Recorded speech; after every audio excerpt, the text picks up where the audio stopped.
What's going on, YouTube? It's your boy Key coming at y'all boys with a brand new reaction video. Now today, it's a little different than what I normally react to. You know what I'm saying? So with that being said, I'm gonna go ahead and jump into this video. I ain't gonna do too much talking. Make sure y'all like, comment, and subscribe. Let's do it. It only takes one wrong move to reap massive consequences, even when little decisions seem insignificant. This is the idea behind the butterfly effect. The theory states that something as simple as a butterfly flapping its wings can cause a massive earthquake somewhere else in the world. This is seen in the world of hip-hop too, where in seconds, the industry can churn on a dime and generate a sea of chaos from one small choice. All this to say, rap's greatest beef in the 21st century, that between Kendrick Lamar and Drake, can be traced back to it might be the biggest, but greatest is cap.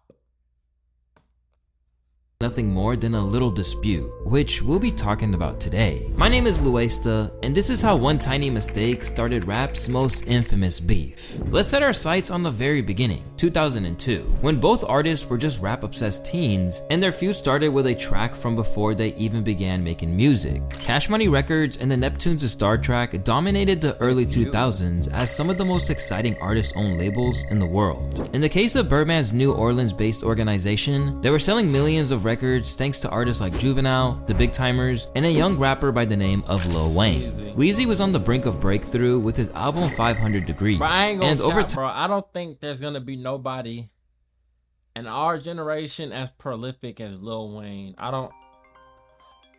Who it is?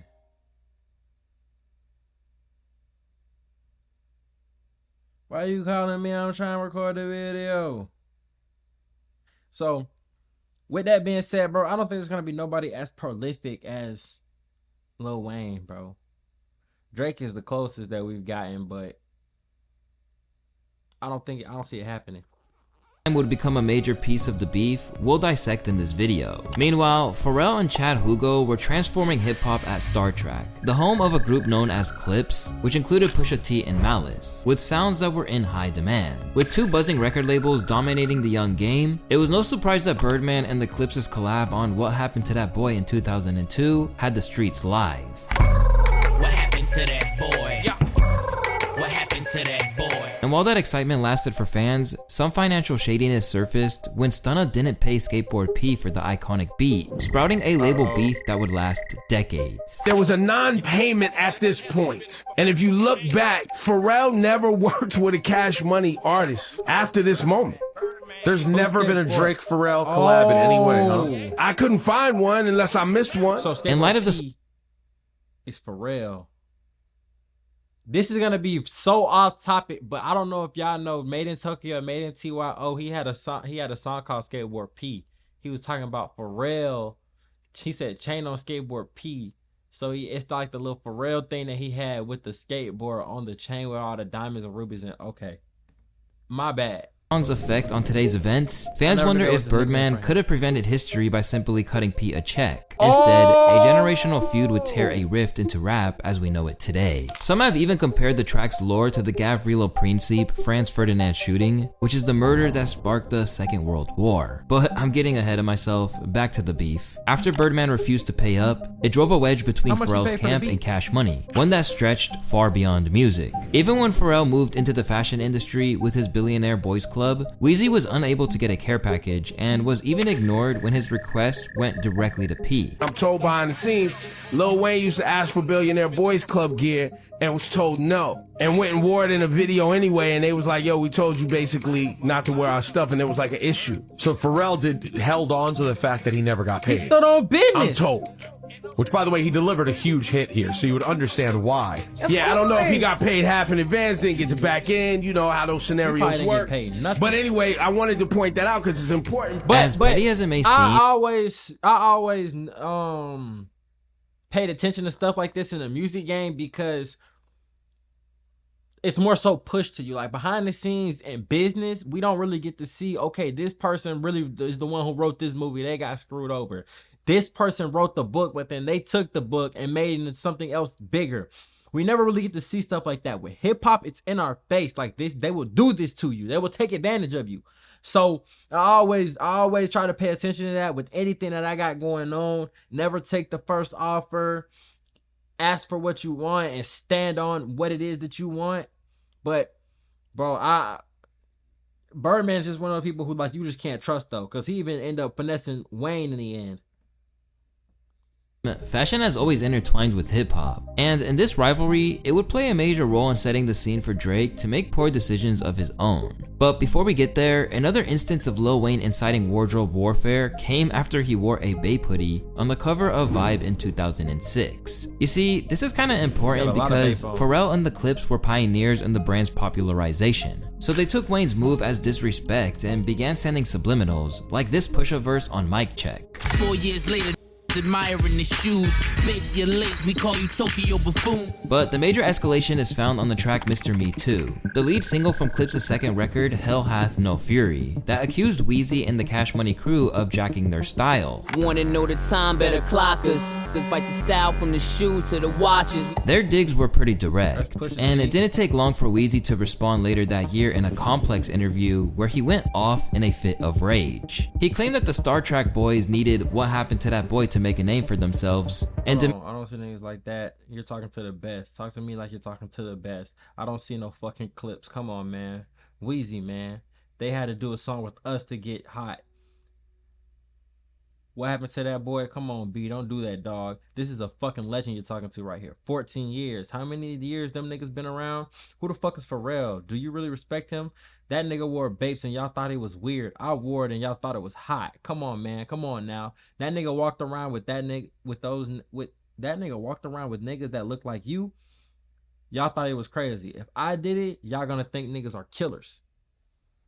And that Bape wasn't cool until he wore it. I don't know about, I wouldn't say that one, but like, this public response cemented the disdain between the two rap crews who'd forever be at odds. But Pusha's brother Malice claims to this day that Mr. Me Too was never meant to diss Weezy. I can tell you unequivocally, Mr. Me Too was not about Lil Wayne. At least to my knowledge, I've never heard that. Okay. So this was just a rumor that was. I'm talking about internally. Like, we're not even that lame to, you know, talk about somebody and not say your name. You know what I'm saying? So, absolutely not. Before that, you know, I thought everything was cool. You know, us and Baby and, you know, we had went out to New Orleans and shot What Happened to That Boy. Then something happened, the cameraman messed up the footage. So we went back out because, you know, it was just on the cool. So it was, you know, never any problems with them. This isn't the only alternative viewpoint to the situation either. And if you ask Cash Money's former artist Currency, the whole Bape ordeal was a complete misunderstanding on both sides. Cause I always say Wayne caught a bad bag with the Clips about that. Pusha T was all pissed at him for Bape, and it's like, I showed the homie Bape, he didn't take that from y'all. I was like, yo, he thought I had Converse on in the studio. And I was like, no, and showed him on the computer what they were. Then he proceeded to flex a Lil Wayne wallet and buy the whole website on me. But, you know, it's all good. Unfortunately, platforms like Say Cheese weren't around at the time for rappers to break these things down. So the rumor mill would instead cause the beef to reach a boiling point. And after that interview, Pusha and Malice stayed on Weezy's neck in their own exchanges. For example, when they were asked about Wayne's self-proclamation, I see where this is going. Pusha T already had a disdain for Wayne. I ain't gonna get too far ahead. As the greatest living rapper, they had some choice words. They accused Tunechi of kissing men, stealing swag, copying Jay-Z, dressing like cult leader Jim Jones, and much more accusations that came with a lot of weight. And while the beef may have simmered after this exchange, it wouldn't be long before the flames erupted once again at the hand of the Neptunes fanboy, who signed with Cash Money Records. But not before copying an autographed mic to pretend he was Pusha T in the mirror.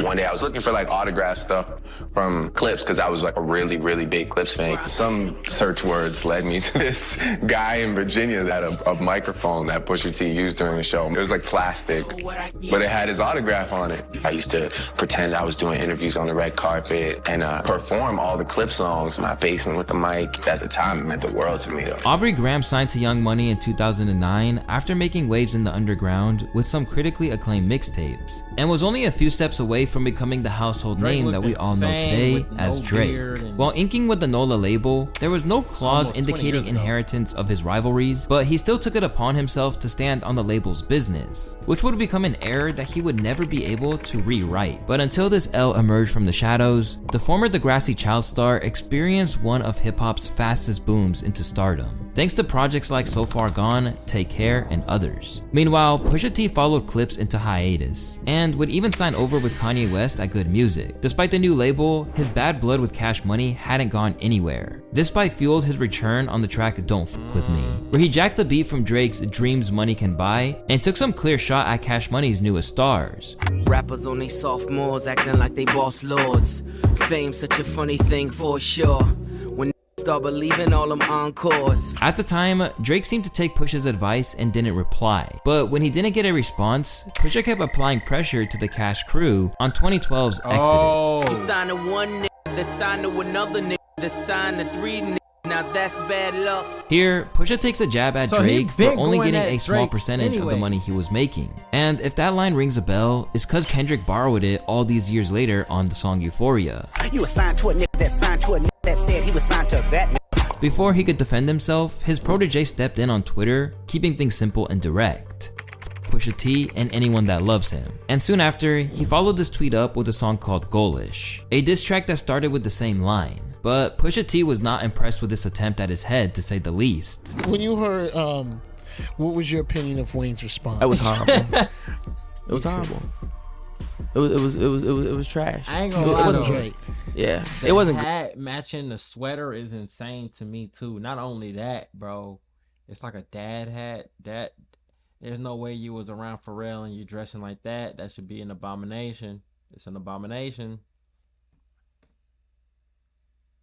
Like, in all honesty, man, I didn't even I know it haven't was said this anything deep. about it because I didn't think it was like good enough to respond to. It was from this moment on that fans were Whoa. absolutely itching for a head-to-head between the rising star Drake and the Clips legend Pusha T, with everyone Is they taking their throwing- bets on who is how they it would throwing play that shit out. on? As we know now, we would eventually get what we were hoping for, but not just yet. A lot went into building up to the story of Adidon, one of the most Yeah, infamous diss tracks that in picture was hip-hop insane. history. First, Drake formally entered the battle with Tuscan Leather on 2013's Nothing Was the Same, where he stood up for Weezy and warned Pusha not to take things further. I'm just as famous as my mentor, but that's still the boss. Don't get sent for.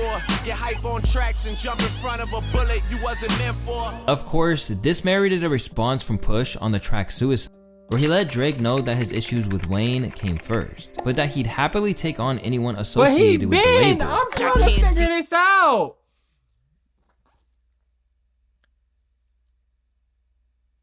He been coming for him.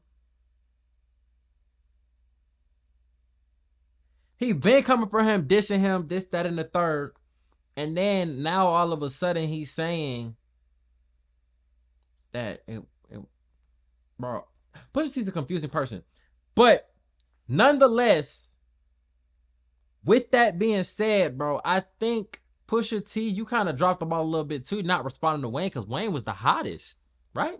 It seems that you mirroring your idol, but a pawn's only purpose is completely suicide.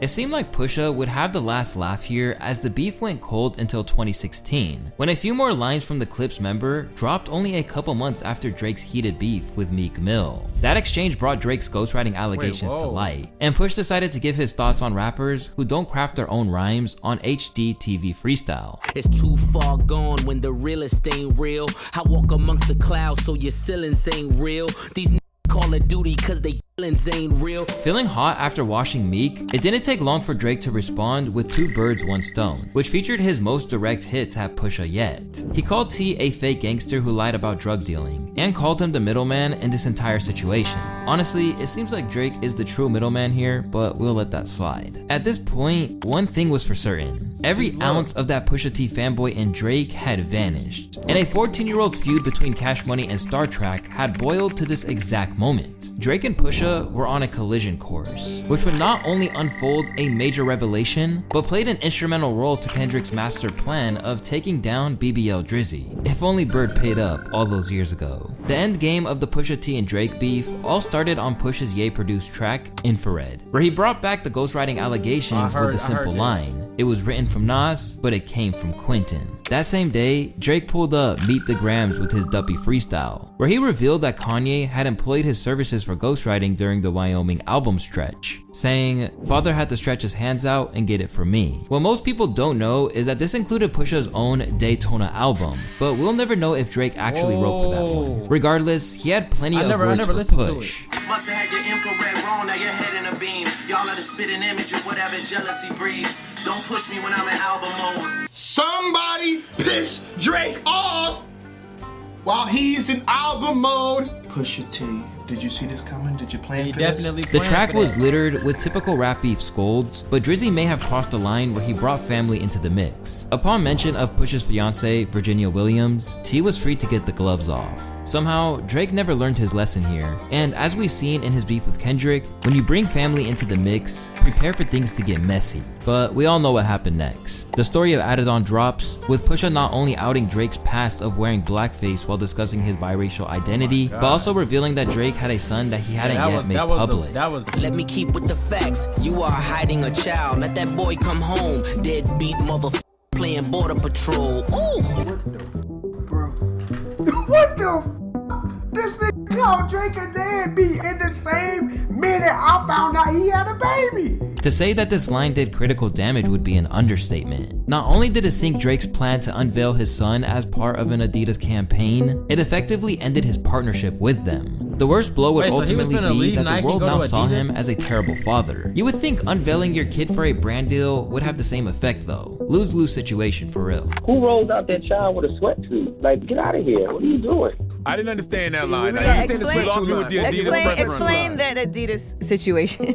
See, the Adidas situation is this. The child, allegedly, his new line on Adidas is called Adidon, which is named after Adonis, his son. But we couldn't know about your child until you start selling sweatsuits and sneakers. Fans were quick to point out how vicious this comeback was all over the internet, and he still never lived this one down, honestly. Pusha T continued to break down his process and methods of the diss in several interviews, calling Drizzy out for his broken father-son relationship, his silence on black issues, and much, much more. Now I gotta dig deeper into who the person is.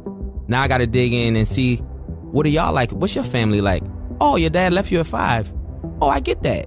He never walked you to the bus stop. You're mad about this. You parade your dad around in these weird suits. You parade him.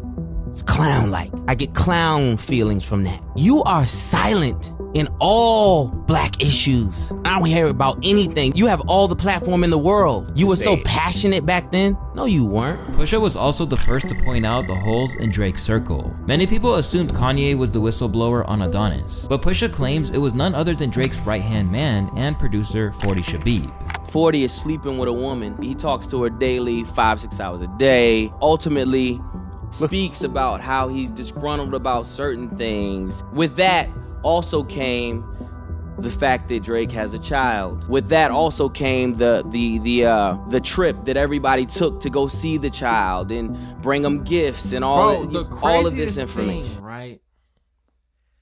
Even though he's Drake's son, he's gonna be straight. He's gonna have to grow up and see all of this. Now, does it come from Pusha feeling like Drake crossed the line, or does it come from Drake crossing the line and bringing family in? The choice is yours. But ultimately, right, these beefs, they hurt everybody else around you except for the actual people who beefing. Just think about that, bro. Kid gonna go to school one day, get into an argument, somebody be like, man, your dad didn't even want you, man. He was trying to use you to buy some sweatsuits, man. Like, stop talking to me. That's gonna hit deep, bro. That's gonna hit deep.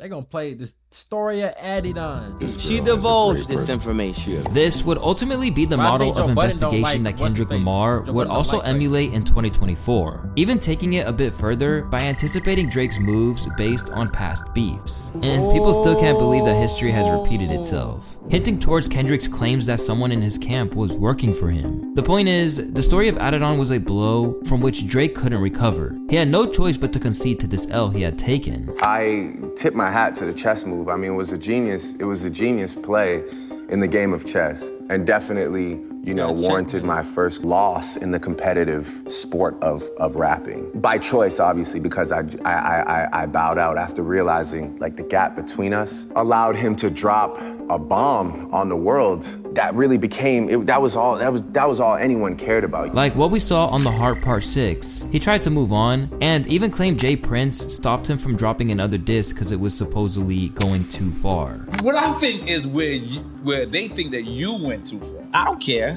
I don't care. There is no too far. I don't play like that. That's why you don't play with me. Right. There is no too far. Right. It's not. You know, forever. Is there any Leave it time? alone. Leave me be, because there's no too like far. Pusha, That's how it goes. You felt like you went too far? Who, me? Oh, There's you no being too far. fair about it. Absolutely. Right. Promise you. And anybody who ever told me that I went too far, I never spoke to him again. However, it hasn't stopped him from throwing subliminals. Speaking of which, Pusha still relishes these subs to this day, saying that it lets him know how deeply he hurt Drake in their beef. It would be a while before Kendrick would utilize all of this weaponry laid out by Pusha, as it wasn't quite his churn. Despite working together on Nostalgia, the two weren't all that close. However, it was his ties to another Star Trek boy that would fuel Kendrick's desire to take down Drake once and for all. Although he still had no love for Cash Money, Pharrell always insisted he wasn't in favor of what happened between Pusha and Drake. Pusha didn't tell me because he knows I would have, you know, stood in front of him as much as I could. But he's a different kind of person. He's a Taurus. You know what I'm saying? And when you feel like a line is crossed and you take off the gloves, that's just where your brain is at. You know what I'm saying? Touching on the roots of their beef with the what happened to that boy, Pharrell said he wished none of that would have happened because he would have liked to have seen them all work together. He even dropped a shocker by leaking the respect that Pusha has for Drake behind the curtains. It still breaks my heart to this day because I would have loved to have heard those guys on a song together or heard a joint project together. I would have loved to have seen. With this filter on it, it makes him look a lot older too, but man, just imagine what would have happened, bro. Imagine what could have been. Imagine if King Von and Quando Wando never ran into each other that night. Imagine if, who else was beefing? I'm trying to think. If YFN Lucci and Young Thug never started beefing. Imagine what have happened if Biggie and Tupac never really got into it. Like, just imagine, bro.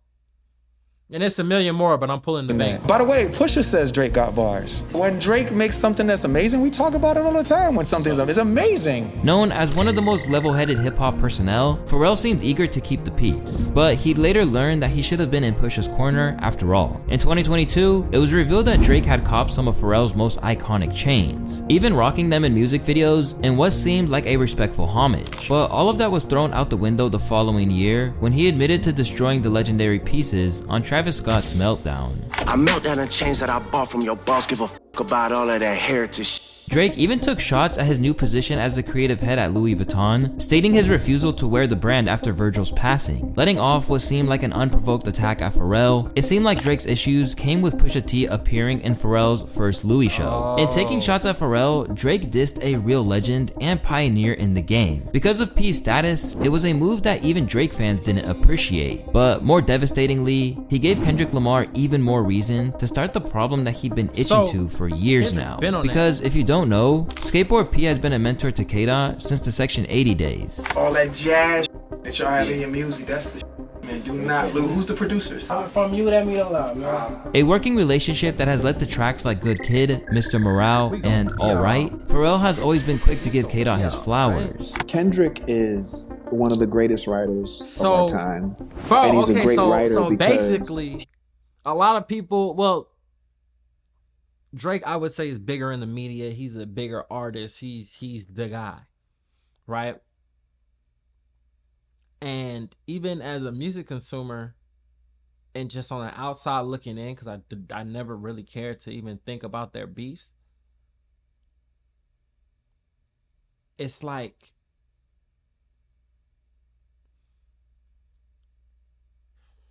how do I explain it? Like, it's like Drake is the golden child, but he's on that wrong side of the fence. And when I say golden child, I'm talking about just as in music and success and numbers. He's done a lot of stuff that people are just not going to do. It's going to be very hard to replicate Drake.